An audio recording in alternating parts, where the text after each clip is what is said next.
Welcome to the Standard Podcast, where we raise the bar, rebuild the culture, and call out the lies or misconceptions no one else will. This isn't motivation. This is a movement. I'm Erin Sarles, and today we're doing something special. Instead of interviewing an external guest, I'm sitting down with my co-founder and partner in this mission, Thomas TRoe, Chief Athletic Officer of Blueprint to Bluechip. Thomas co-founded Blueprint to Bluechip after spending decades building and repairing bodies and witnessing the character crisis that comes when physical development outpaces personal development. As founder of TRoe Fitness-Sports Rehab and Recovery, Thomas has trained athletes at every level, from professionals to weekend warriors and every athlete in between. What makes Thomas's perspective unique is his personal experience competing in Ironman Triathlons, endurance races, marathons, and Spartan competitions. These experiences taught him what he now brings to Blueprint's operational leadership. True performance is built on character, not just conditioning. As Chief Athletic Officer, Thomas ensures Blueprint systems, partnerships, and programs are structured to develop athletes who are resilient in character as they are in competition.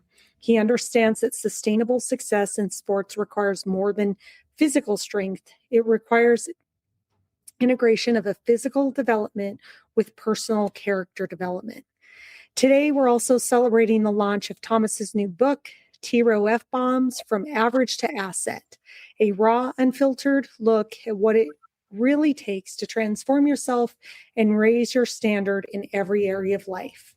We're diving into the truth behind what it really takes to build identity, discipline, and legacy in sports and in life. Let's get into it. Welcome, Thomas. Wow, what an introduction. Thanks, Erin. I think we could just end the podcast right there. That's quite an introduction. Thank you. You are so welcome. What a special episode we have for you today, guys. So I'm super excited to interview with Thomas and for you guys to get to know him better as well as I do, so you can really understand the passion and love that was poured into building Blueprint and the Standard Podcast and everything that you see. So without further ado, my first question for you is, Thomas, you and I co-founded Blueprint to Bluechip because we saw something broken in how athletes are developed.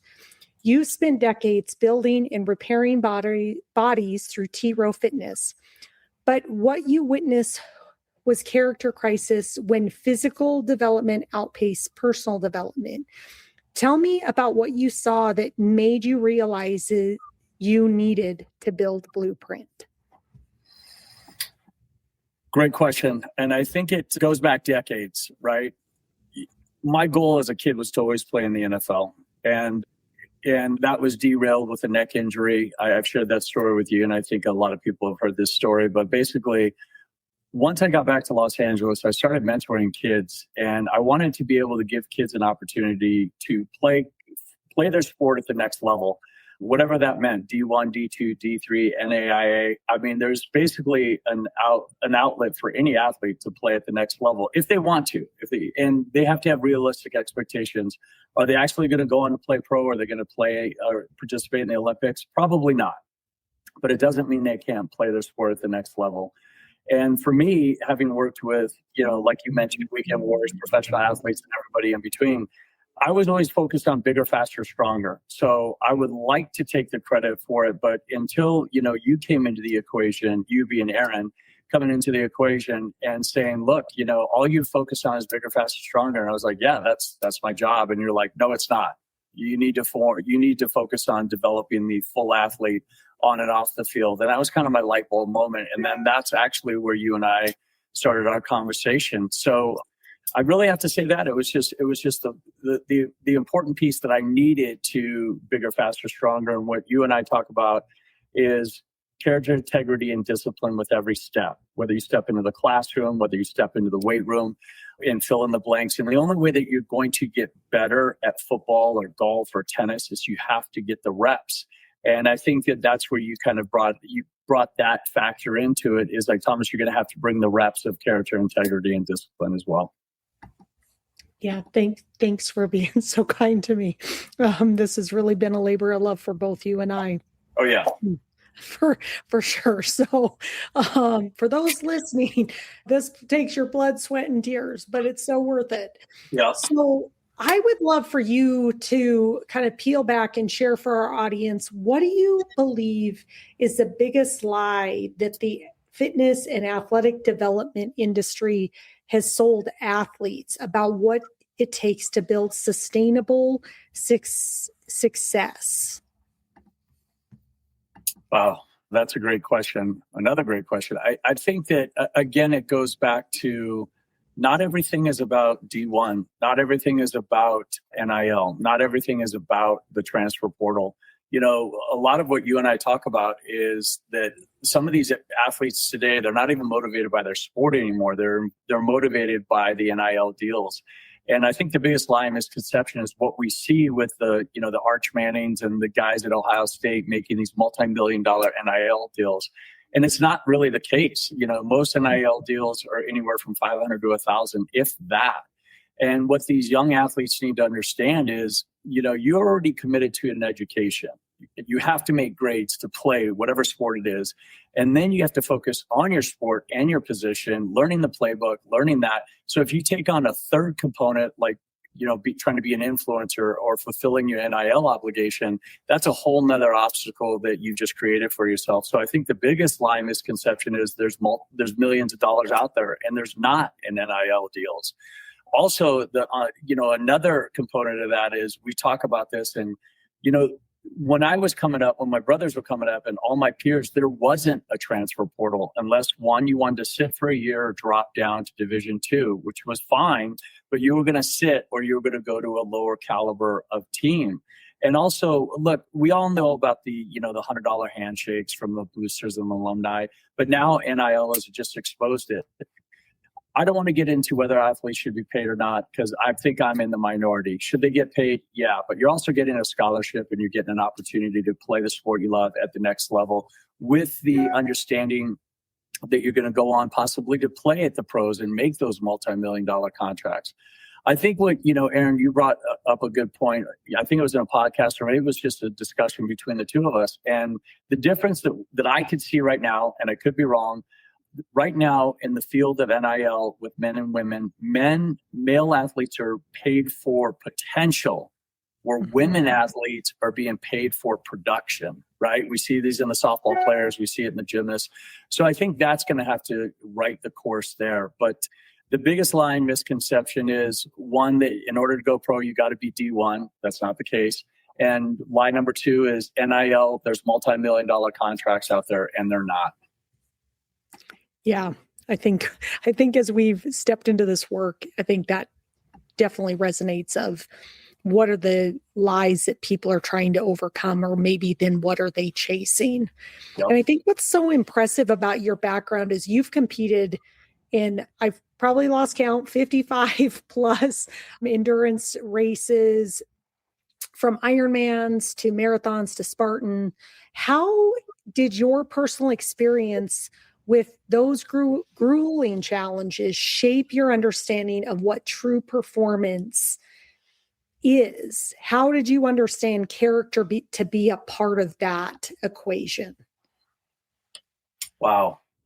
Yeah. Well, for the record, I'm going to take this opportunity to toot my own horn. Yeah, you're right. It's 55. And I had a goal that I wanted to knock out 55 endurance races before I turned 55. And I actually did that. 30 triathlons, to include one full Ironman, 2 halves, multiple Olympic or international different distances, sprints and relays in there, 10 Spartan races, 3 full marathons, and a dozen half marathons, and then, a bunch of century rides and so forth along the way. We'll probably get into it, but one of my proudest accomplishments is Route 66. But more importantly was what I set up for Tanya. And I'm sure we're going to get into that a little later. So that's kind of like a little teaser about what we're going to talk about. You and I talk about it professionally a lot. And I think that as my business partner, it drives you nuts that like you're like, how can you bike across America? How can you train and prepare for 7-8 months to do an Ironman, but you can't get focused for 7 or 8 minutes to get a task done, regarding our business? And I wish I had an answer for you. I really do. I wish I could, not necessarily pop a pill, but I wish I could just, pop a pill and, then I'd be that guy. But, some of us are just programmed differently. And some people, I think, are cut out to be athletes, and some people are just cut out to be great business people.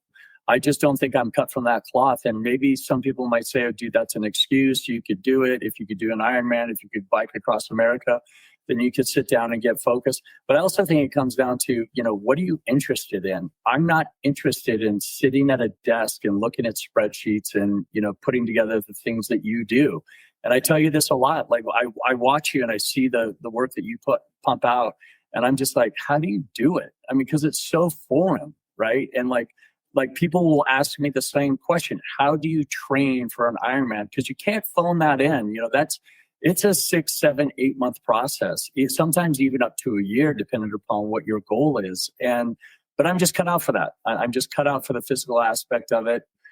I've embraced who I am. I like who I am. And sometimes it's still, my personality and my shortcomings gets me in trouble professionally with you and other people along the way. So as far as I think when it really just comes down to character, I think that was your question. It's just like, who are you when nobody else was watching? And that sounds like such a bullshit cliche, but it is true because, when you cut corners, when you look for a shortcut, one, you think you're fooling people, but they can tell. Everybody can tell when someone's bullshitting you and they've cut corners. So I think just the character aspect comes down to just, I'll leave you with this. There's a great quote by my dad, when I was early on. He said, son, you live in a perfectly round world with all the corners you're cut. Just do it right the first time. Such sound advice from your father. I love it. Right? You drop them a lot, and I love them because they're so good. So as the Chief Athletic Officer of Blueprint at Bluechip, you ensure our systems, partnerships, and programs develop athletes who are resilient in character as they are in competition. So how do you define the difference between building physical strength and building character strength? Yeah, you're going to have to get the reps. It's really that simple. I mean, I think that, lately, well, let's bring in the whole equation of NIL, and there is no strong allegiance anymore. I mean, yesteryear, when the athlete committed to a program, he or she committed to that program for the full 4 or 5 years, or at least 2 or 3 years before they went pro. And in basketball, we see they're one and done. But, one of the things that we stress with the athletes and the families that we work with is how important your boosters and alumni are. If you go to, look, I'm a Wildcat, I love Arizona. You go to Arizona for 4 years, 5 years, and if you go into the pros or if you don't go into the pros, you have history there, you have roots. And so the boosters and the alumni, they're happy to help out athletes. But if you're an athlete that has jumped around 2 or 3 times, the boosters and alumni, they're going to pay attention to that. And they're like, oh yeah, he was here for a year or she was here for a year. They made an impact, but then they left for the dollar. We couldn't match, the NIL deal. So they just left, and that leaves a bad taste in the booster's mouth. So the physical aspect that's just it. It's focused. You got to hit the weight room. You got to really perfect your position. You have to understand your competition, and you just have to excel at a high level. I think that's pretty much cut and paste. We've talked about that one of the biggest obstacles athletes have when they're done playing is, they're told what time to go to practice. They're told them what time to go to study hall, what time to go to class, what time to eat lunch. But when they get in the real world, there's nobody there that can tell them that. So on the flip side of that, learning character, integrity, and discipline, one, you have to surround yourself. You got to get yourself a mentor early on. If you're playing a big team sport like football, it's great. As an underclassman, let's say you're a linebacker or you're a running back, you just gravitate towards the veterans or the senior, the upperclassmen. That's your mentor. You look for your position coach. That's your mentor. You ask questions about, hey, I need to build character. I mean, when I was coming up, we didn't have YouTube. We didn't have Google. Now you have these resources where you could really understand how to build character. Integrity, I really think that starts at home. We've talked about this before that, I truly believe 95% of the problems that we see in the outside world all stem from coming at home. If there's a breakdown at home, there's a breakdown in that individual. If you have strong parents and you have a strong faith-based home, then that athlete's going to have strong integrity. The discipline aspect of it, a lot of times people talk to me like, when you do these races, where do you find motivation? I said, motivation left years ago. If you rely on motivation, I will talk myself out of going to the gym or training 7 days a week. I don't want to go to the gym. I don't want to do it. But, I reframe it and say, I get to go and do these things. So that's where the discipline comes in, of just knowing that you have to get the job done, whether you like it or not. So the discipline aspect of it, the physical aspect of it comes, just with, being in a team, getting yourself some mentors, great coaches, great teammates. That's the athletic, and that's the physical side. The character, the integrity, discipline of building an athletic individual on and off the field, it requires a lot more work and a lot more focus, commitment, and dedication. I love that. I think this one kind of dovetails off of that one. So you worked with athletes from professionals to weekend warriors and everyone in between. What separates the athletes who achieve sustainable success from those who peak physically but struggle with identity and purpose? And what's the character piece that most development programs completely miss? Wow. You have to have a plan. You have to know exactly what you're doing. I mean, you and I have, when we were putting together Blueprint, we hashed out, what does an athlete look like? And once we pull back the layers, or peel back the layers, we realized you have your blue chip athletes. We know they're going to go to, Notre Dame or Michigan or Arizona, your top tier school. And maybe they just have, they just need to be polished on their character because they have so much athletic ability. But sometimes that could be a blessing and a curse, because some of these athletes believe their own press clippings, and they could be a bit of a pain in the ass and a bit of a prima donna. And then we have, you and I, we coined the fringe athlete, which has the physical but not the mental, or the mental and not the physical. And those are where, I would have to say that probably 80 to 90% of the athletes fall. That, we've seen a lot of athletes that have tremendous physical gifts, but they just don't know how to, bring it all together with the emotional side. And we have athletes that understand the emotional side of it, or the mental side of it. They understand how to a playbook. They understand showing up to film sessions. They understand how to break down film, but they just don't have the physical. And how do we mold those two and build them to be, one superhuman athlete? And you and I have kind of really perfected that. My favorite is the underdog, which I call the worker bee, right? These are the athletes that are probably never going to put on a football helmet or dribble a ball again after high school, unless it's intramural sports, but they can. And that's what you and I have built. And that is, I'm a big fan of the underdog. Now I didn't know about D2, D3, NAIA. It was Arizona, bust. My brothers, it was San Diego State. It was just you got to go D1, and you don't. So we have these athletes that we work with called the worker bees, and they could play at D2, D3. I think they have much better realistic expectations, because they know that they're not going to go to the pros, but they can still continue to play the sport they love and get a good education. I'm at the mindset now in present day 2026 that unless you're going to Harvard, and even that degree has been questioned, just get a good college education, get a sound education, whatever that might be. And the landscape of education has changed so much. Now I didn't have social media when I got my marketing degree, right? There was no social media. There was, no digital creation or content or anything like that. So my marketing degree, for the most part, is obsolete, whatever it is, 30 years later. So I just think that the athlete has an opportunity. The athlete today has more resources and opportunities to be great by surrounding themselves with what we just discussed. And if they fail, or if their life becomes derailed, it's on them. It's their responsibility to be better and get better. Well said.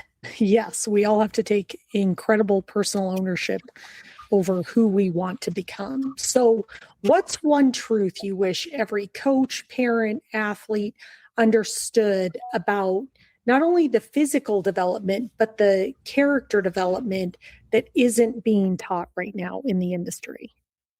Wow. Let's start with coaches. Coaches have a huge responsibility. They have the the ability to make or break an athlete's career, both in the classroom and outside of the classroom. But it's also coaching is a really tough job, because when the team wins, when they win the game, the team takes the credit. When they lose, the coach, it falls on the coach's shoulders. And sometimes coaches even get fired for it. So I think there's not a one size fits all with coaching athletes. And that's a huge responsibility for those coaches to understand that how I coach this athlete is going to be entirely different on this athlete just based on personalities. And then, you could get into all the other equations, where were they raised? What's their background? What's their cultural background? What is their experience, and everything in between? The one thing I do like about sports is it's the last frontier of meritocracy. We don't care if you're black, white, green, or blue. Can you play? Are you the best at your position? And if you are, you're going to get the job, plain and simple. We don't give a shit about your pronouns. We don't give a shit what color you are. We don't care where you grew up. We don't care how many, if your parents are gay, if you're gay or straight, can you do the job? That's all we want to know. And if anybody tells you otherwise, it's 2026. We're past this shit. We're over it. No one wants to hear it anymore. So that's my soapbox TED Talk moment. So let's get back to parents. Parents, again, we talked about it. One of the things you and I deal with a lot is parents living vicariously through their kids. If they're living vicariously through their kids, it's going to derail real fast. The parents are there to support their athlete in any way, shape, and form, but they just cannot coddle. They can't do the hard work for them. And when they mess up or when they make a mistake, the parents can't bail them out. That's the only way that I've learned was through my mistakes. And trust me, I've made a lot of mistakes. So that's the best way to learn is, through the adversity of failing and making a mistake. There's a great book by John Maxwell, You Win Some, You Learn Some. And it's probably one of the most important books I've ever read. As far as the athletes go, you got to do the work. But, one of the things that you and I talk about a lot is, and it actually spawned that webinar that we have, Path to the Pros. There is no secret sauce. There's no magic bullet. Every athlete has a different path. But your path has got to be structured. It's got to be focused, and it's got to have benchmarks. It has to have mentors. It has to have coaches. It has to have a good support team around you. And that sounds a little daunting, and it is, because no one's going to believe in you just because you say you're going to do it. You're going to have to do a lot of things alone, and that's going to require a lot of work. As far as back to Path to the Pros, I don't know what the secret sauce is. I don't know what the magic bullet is, but I tell you what you can't do is you can't cut corners. You can't look for shortcuts. You can't check a box, and you really have to embrace the process or embrace the suck. Embrace the suck. Just life is your greatest time, I would agree, is when you are going to learn is when things aren't going well, because you're being faced with adversity and having to think through how you're going to change. So that leads me into, let's talk about your new book. TRoe FBombs, From Average to Asset. This isn't your typical motivational fitness book. What made you decide to write something raw and unfiltered about transformation? Well, great question. Thank you. But let's not forget, this is my second book. If somebody would have told me 5-10 years ago that you're going to write 2 books, I would have been like, you're out of your mind. Not that I didn't think I was I don't think of myself as a writer or an author. I just think of myself as a really good storyteller. And at 57 years old, I've got a lot of insight. I've lived a great life. My first book, which is Swim, Bike, Run, Date, My Road to Ironman Fueled by Cocaine, Booze, and Sex. I don't think I need to tell you anymore. The title kind of tells you what it's all about. I really want to address that because, one of the things I've shared with you off camera, Erin, is the people back in Los Angeles, they know that Thomas. And, my elevator pitch for that book is, sex, drugs, rock and roll, and murder. And people are like, wait, what? It's pretty heavy. It's entertaining. It's a head scratcher. But that Thomas doesn't exist anymore. One, I was heavily dependent on drugs and alcohol. I think that while I've always been an exceptional fitness trainer, but I think a lot of people in LA, they just tolerated me because I had a great gym, because I had a great product, because I had a great service. But I don't think a lot of people liked me. And why should they? I didn't like myself. And that's why I was doing what I was doing. So that's enough about that book. If you want some insight, go read that book. It's entertaining. And what I need to also stress that all proceeds from my books go to silencethenoise.org, which is a foundation I set up for my sister who battled mental illness. And I'm sure we're going to get into that. If we don't, we could tie it up at the end. But TRoe FBombs to average to asset, there's actually 10 principles, and it starts with faith. You have to have strong faith in your life. And, then you have to have family. You have to forgive your family, or you have to embrace your family. Then it goes into finances. You got to get your financial shit together. From there it goes into fitness. You got to be fit. Maybe you don't have you don't have to do Ironmans and bike across America, but just be fit. Do something, whether it's Pilates or yoga or just walking. And fuel, not just what you eat. What do you put in your head, right? And then fighting. I grew up in Hawaii. And I was the minority. I was a haole, and I got my ass kicked a lot. And it's not just about self-defense. You have to know how to fight, how to throw a punch, how to take a punch, whether it's boxing, karate, martial arts, jiu-jitsu. You really do need, we live in a dangerous society right now. You could just go on YouTube, or you can go on social media, and you see all types of crazy shit, violent shit going on. Firearms. I'm a big fan of a handgun. I'm not saying that it's the wild, wild west and you turn it into Tombstone out there on the 470 here in Colorado or on Wilshire Boulevard out in LA. But you need to know how to use a firearm. I really do. I'm probably going to get some pushback from people on the left on that one, but it's dangerous out there. And fashion, when we travel as a football team, when you dress like a gentleman, you act like a gentleman, right? You go to the airport now and you see people in, sleeping slippers and pajamas and, hoodies, and they bring their pillow with them. Dress for the occasion. Don't look like a slob. And the last one is fear over focus. Are you going to lead your life with fear, or are you going to lead it with focus? I strongly believe that fear is, most of it is what we just, conjure up in our head. So if you have a plan and you focus, you're going to nail your goals every time. Lastly, that kind of brings everything full circle. And, now that I'm a Christian, is forgiveness. And look, guys, I do not have that part figured out. There's a lot of people that I have not forgiven. I think there's a lot of me that I haven't forgiven from my past. So once I, nail that in, forgiveness is huge. You got to be able to forgive your faith, your family, your fitness. Just go through all the F-bombs, and you got to lead with forgiveness. So the book is fantastic. I'm very proud of it. I pull back the curtain and kind of expose, personal accomplishments and personal failures. I really introduce you to the makeup of who Thomas is, from my brothers to my sister to my parents and to my upbringing. So I really pull back the curtain and I kind of bring everything full circle. So is it a motivational book? Yeah. There's definitely principles in there that you can apply. There's, at the end of each chapter, there's kind of a checklist that you have to say, hey, look, how do I size myself up, based on my faith, my family, all the other stuff. So I wouldn't call it, a Tony Robbins book, or my attempt at being Tony Robbins or David Goggins, but it really does give you fodder to think about becoming a better person. Awesome. Thanks for sharing all of that. So the subtitle is From Average to Asset. What does it mean to become an asset, not just physically, but as a complete person? And why did you choose to make this so direct and uncompromising? Well, I've shared with you all the F-bombs, right? If you're phoning it in, you're average. If you're that guy that I even touch on it in the book, and that is, average is somebody that shows up at work at 8:55, and they go to work, they take their lunch promptly at 12:30, and at 5:02 they're walking out the door. That's you're doing just enough not to get fired. An asset is somebody that understands that you're not entitled to anything. You got to earn it.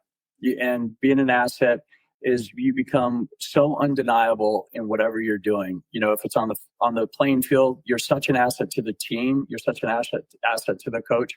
Coach can't even replace you. That's being an asset. In the workforce, same thing.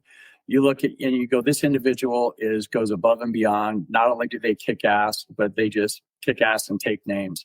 So you're unreplaceable. You're undeniable. So that's pretty much I even talk about it in the first couple pages of the book. If you take time to just pause and think about everyone in your life that is average, I'm pretty sure you could put a list together of 5 people. And if you can't, then you're probably average. And that's a shitty place to be. So, the how this hit home for me is, I've shared this story with you before, Erin, where we were playing a football game. We were in a dogfight. The game should have been over in the first quarter, definitely the first half. And the game just went on all 4 quarters. And at the end, we barely squeaked out a win. And the coach called us in the next morning at 6 a.m. and said, the world is separated into two people, assets and liability. If you're a liability, I'm going to cut you. I don't care if you're a starter. I don't care if you're on scholarship. The world, go home and let your parents and girlfriend tell you how great you are. If you're a liability, I'm cutting you. All I need in my locker room is an asset. And I never forgot that. And I was like, okay, that's my bar. That's what I have to aspire to be no matter what I do, is be an asset. I love that story. That story is so great. And I think it's so true for all of us to think about. You already took us through all the F-bombs that you are dropping in the book. What are the hard truths you're trying to tell people that maybe they're not hearing, maybe in other books, about what it takes for real transformation? Yeah. I've kind of stolen that line from you, that we're in a trust recession right now, maybe even a depression. Everywhere we turn, we're met with lies, from our politicians, both sides of the aisle, to podcasts. Now we're at the point where we're like, that doesn't sound right. I mean, ever since COVID, every American, at least everyone in my circle, has a really heightened sense of spidey sense, we can call it, right? We could sense bullshit a mile away. So, to use your term of being in a trust recession, I've said this before, I truly believe there's only 2 truths left in this world. Everything else is bullshit. And that is, number 1 is the Bible, and number 2 is you. I'm going to go deeper into that. If you're not living in God's word, you yourself are living a lie. So when I say the Bible, I truly mean that. I'm a Christian by faith. I'm a strong Christian. I'm an advocate for the Bible. And I'm not talking about the Quran or the Book of Mormon. I believe those are lies. I know I'm going to get pushback on that, but, as a caveat to that is, don't be a dick. If you're, I respect all faiths. What I don't want you to do is, 1, tell me how your faith is better than mine and how I'm going to hell and I'm shitty because I don't follow your faith. And I won't do that to you. I won't do that to you. So I think really it comes down to, we're in a trust recession. Nobody's coming to save you. If you're relying on other people to pick up your pieces, you're in for a rude awakening. You're going to have to do it. All responsibility falls on you. If your life is a dumpster fire, it's your fault. If your life is super successful, it's on you. Yeah, that's really, now it doesn't say that you can't surround yourself with, good people to help you get there. I talked about that, about having mentors. And look, I understand. I don't want the astracals to come at me and say, well, what about this, TRoe? I broke my arm and I lost my job. I get it. There's a lot of bullshit that goes on. Life isn't fair. But at the end of the day, you have to do everything you can to set yourself up for success. I touched on it earlier. I'm not going to preach. If you're still dependent on drugs and alcohol, which I was, you're setting yourself up for one, failure, and just a longer road to get to be becoming better. So get that shit out of your way. You got to surround yourself with people that have the same dreams and goals as you, or push you to be better, and you could do the same for them. So I think that, really, to sum up, we're in a trust recession.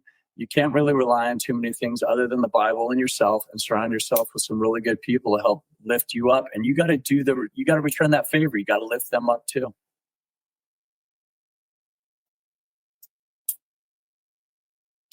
I think you're on mute. That I am. What is one story that you think is going to really hit home or challenge people the most in the book? I've got so many good ones. And you've heard me quote my dad so many times. I think the one that just comes to mind is, my dad would share with me, Thomas, if you have a problem with John, Paul, George, and Ringo, maybe you're the problem. So before you start, looking at other people or other situations as, why me or poor me, it falls on you. What is that book by Jocko, Extreme Ownership? You really have to take extreme ownership. You got to own your shit. And if it's a mess, you got to fix it. I love it. Take extreme ownership. Own your shit. Amen. There you go. Oh, amen to that. Okay, we're going to get into the rapid fire round, and then I'm going to we'll kind of close it out, and you get to share a lot more of the other things you've worked on as well. So with that being said, rapid fire round. Here we go. Ready? Discipline equals. Focus. Leadership equals. Mentor. Faith equals. Christ, Christianity. Legacy equals. What you leave behind that leave a favorable impression with others. What is one thing that you would never compromise on? My faith. And if you could write a billboard for the next generation of athletes, parents, coaches, what would your message to the next generation be? Oh, wow. Life's about choices. Life's about choices. Think it through and don't take the easy road. Challenge yourself every day in any circumstance. I love it. Okay, so before we wrap up, I want to just open the floor to you. Is there anything that we have not covered today that you want our audience to know about? Well, first of all, you got to ask me my favorite movies. That's, I always ask every athlete, every guest. Okay, let's go with you're now on the hot seat. Okay. All right. Art imitating life, Thomas. Okay. What are your top 3 sports movies of all time? It's crazy. Number 1 is Miracle. And I've never played hockey in my life. As a matter of fact, my first hockey game was at college. My roommate was an ice cat at Arizona. And Miracle. What an epic movie. Never mind the fact that, we won a gold in the 1980 Olympics. And we didn't get the gold against the Soviets. It actually came later. I think it was either Sweden or Finland. Can't remember. But, that it was just such a epic story about, teamwork and rising up when it counts, and we all could do it, and these were all a bunch of misfits that came together at the right time. So Miracle. Number 2 is Rocky. The original Rocky is, to this day, if it's on TV, I will stop what I'm doing and I will watch it, and if I have to, push a meeting, or if I have to, just come up with some bullshit excuse, hey, something came up, give me, 45 more minutes. I got to watch Rocky, and that's 40 years later. And number 3 is Hoosiers. It's kind of ironic, football and track has been all part of my life. Triathlons, well, they don't make movies on triathlons, but there's not one football movie in there. And, so for me, it's Miracle, then it's the original Rocky, and then it's Hoosier. Everything else is an honorable mention. Okay. Well, I didn't forget the question. I had it right in my pocket when I was supposed to pull it out. So with that, what would you like to share with our audience that we have not covered so far? Okay. Yeah, I kind of hinted at it and alluded to it a little bit earlier. For all my athletic accomplishments, and there are a lot, I've already listed them, and my brothers who were high school All-Americans and, college Division I on the road to NFL, the best athlete in the family was Tanya. My older sister was just a remarkable basketball player, track athlete, and volleyball player. She was a 3-sport athlete before 3-sport athletes were a thing. And at 17, Tanya was diagnosed manic depressive schizophrenic, and she died at 57. So for 40 years, Tanya battled the demons of schizophrenia. And I talk a lot about it in the book. I refer to her and I draw examples to her. So, throughout the decades, my family upbringing was not your traditional upbringing. Holidays were very stressful. We never knew which Tanya was going to show up. So it created a lot of resentment, and I felt like I was robbed of some of the important things. But later on in life, what I realized is Tanya didn't happen to me. She happened for me. And, I talk about Route 66. I created a foundation in Tanya's name called silencethenoise.org. And everything that we do under the umbrella of Silence the Noise goes to a partnership that I've created with NAMI, which is the National Alliance of Mental Illness. So read the book. I'm not going to bore you with the story about Route 66 here. Just suffice to say that Route 66 was really important to Tanya because of the song. And I knew at some point I needed to do something basically for closure and for forgiveness for myself.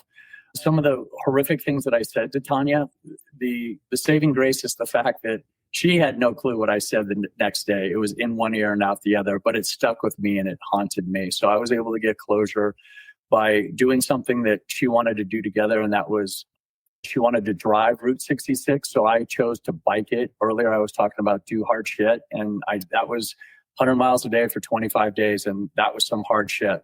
We raised money for NAMI. We brought awareness to mental health. It's not something you should shy away from. You should definitely talk about it. I mean, if you look at your network, I'm pretty sure within 2 to 3 degrees of your immediate friendship or your family, you're going to run into somebody that battles, some type of mental health issues, whether that's anxiety, imposter syndrome, depression, fill in the blanks. It's a lot more prevalent than you think, and we definitely need to talk about it. So with Silence the Noise, I have created a platform in Tanya's name to make sure that we do talk about it, that we do address it, and that it's something that it's okay. It's not a negative stigma.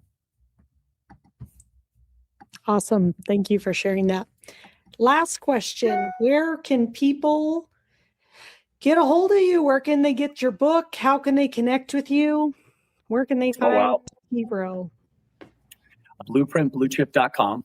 All my links are there. You can go through BlueprintBluechip.com, the website, Blueprint Bluechip on the social media of Facebook and Instagram. And then there's my own personal website, TRoeFitness.com. That's on Instagram as well as on Facebook, or Thomas Rowe on Facebook, ROE, no W. It's kind of like Roe versus Wade. It's amazing how people still mess that up. Let's see what else. We did a webinar. I'm not going to give my phone number out. I don't want anybody calling me. I'm sure that my phone number is on my website anyway. If you really need to reach out to me, you can. But I think that's the best way to do it. It's just I'm also on LinkedIn, Thomas Rowe, and you could just search with BlueprintBluechip.com. Awesome. Thank you so much, Thomas. What a special edition that we had today. So thank you for building this movement with me and for showing, I think, the world that the athletes need more than just physical development, that they need character development as well, the foundation of who they are. If this conversation hit you, do two or three things I'm going to tell you to do right now. 1, share this episode with somebody who needs to hear it. A coach integrating character with conditioning, an athlete who needs more than just physical development, a parent raising a complete competitor. 2, get Thomas's book. It's on Amazon. TRoe FBombs, From Average to Asset. This is raw, unfiltered truth about transformation that goes beyond most of your typical books you're going to read out there. And 3, I want you to join us in our movement at BlueprintBluechip.com. Ms. Thomas shared our website already. Find us. We want to connect with you, and we want to be in service with you. And if this episode resonates with you, leave us a 5-star review on Apple Podcasts or Spotify. It helps us reach more athletes, parents, and leaders who need this message. This is the Standard Podcast, and this movement only grows when we raise the standard together. Talent fades, but truth endures. Raise the bar, rebuild the culture, and become the standard. Thank you, Thomas. Awesome. Thanks so much, Erin. I really appreciate it.